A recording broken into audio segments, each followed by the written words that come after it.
Episode 33 of Uncle Beni, The Street Rule. It was a sunny afternoon when Uncle Beni decided to do some domestic chores. He gathered the garbage and stepped outside to drop it in the bin in front of his home. That was when he noticed a little boy hiding and watching the street. The boy would move a short distance, then hide again, repeating the pattern nervously. Curious, Uncle Beni wondered who he was and why he seemed so afraid. He watched as the boy, dressed in a school uniform with a bag on his back, cautiously crossed the street before suddenly running out through the gate. The next afternoon, while clearing his veranda, Uncle Beni spotted the same boy again. The boy paused stiffly, then quickly darted behind a garbage drum, as if trying to avoid being seen. Something was clearly wrong. Moments later, three boys in uniform entered through the gate, talking loudly as they approached Uncle Benny's house. They didn't notice the boy hiding nearby. "That boy must be here soon," one of them said. "Our school closes at the same time." "He should pray I don't see him," another added. "I already warned him not to pass through the street again. There are other routes." The third boy disagreed. "Why can't you just let him be? This route is closer to the main road." The first two boys dismissed him. "He must find another way."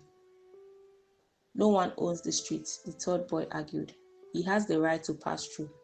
Remember, that boy has parents. If anything happens to him, you'll be in trouble," he warned before walking away. The remaining two boys mocked him and decided to wait. They sat on Uncle Benny's side wall, ignoring him as he walked on his veranda. Realizing what was happening, Uncle Benny walked over to the boy hiding beside the garbage. "Hello, boy. Why are you hiding? Are you okay? What's your name?" he asked gently. "Toby," the boy replied, pointing toward the two boys. "Them." Understanding the situation, Uncle Benny calmly approached the boys. "Hello, boys," he said. They turned to him. "Who are you waiting for?" he asked. "Our younger brother," one replied quickly. "He will be here soon," glancing at his friend. Uncle Benny looked at them carefully. "I overheard your conversation. Are you waiting for that boy?" he asked, pointing towards Toby, who was now standing at a distance. The boys froze. "Oh, Uncle Benny, you've started again. Always cock-nosing," one of them said irritably, clearly recognizing Uncle Benny. "Who is he?" the other boy asked, nodding toward Uncle Benny. "I don't know, ask him," the first replied, beginning to walk away. "Thomas, come back," the second called. "It doesn't matter that he's here." Reluctantly, Thomas returned, standing silently beside him. "We want that boy not to pass this street again," the second boy said arrogantly. "We live here. This is not a road." "What's your name?" Uncle Benny asked. "Nathan," he replied confidently. Uncle Benny nodded. "So you believe Toby shouldn't pass through here because you live here?" Nathan nodded. Turning to Toby, whom he had gestured to come closer, Uncle Benny asked, once Toby reached him, "Why do you use this route?" "My mother owns a shop nearby," Toby explained.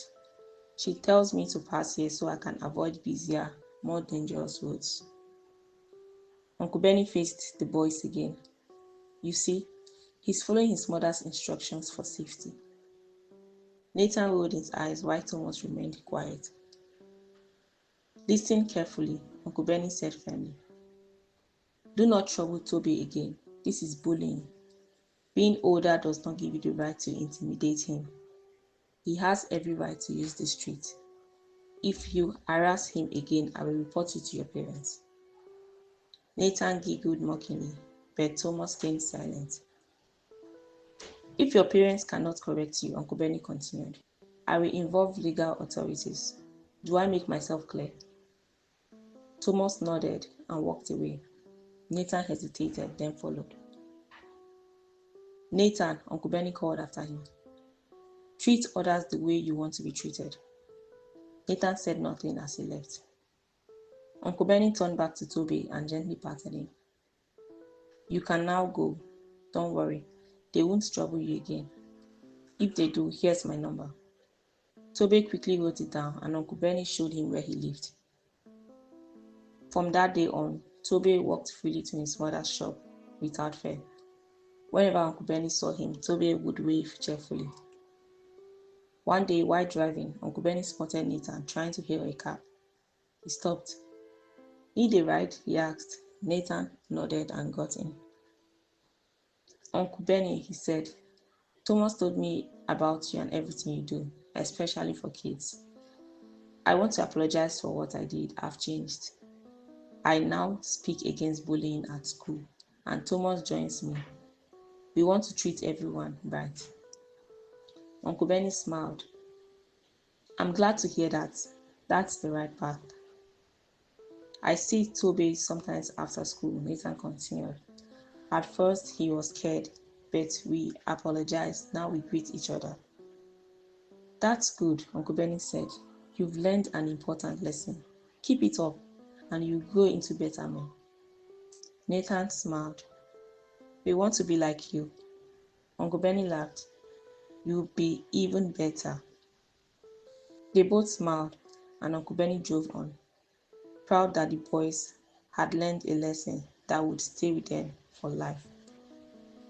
Keep enjoying the episodes of Uncle Beni at unclebeni.wordpress.com.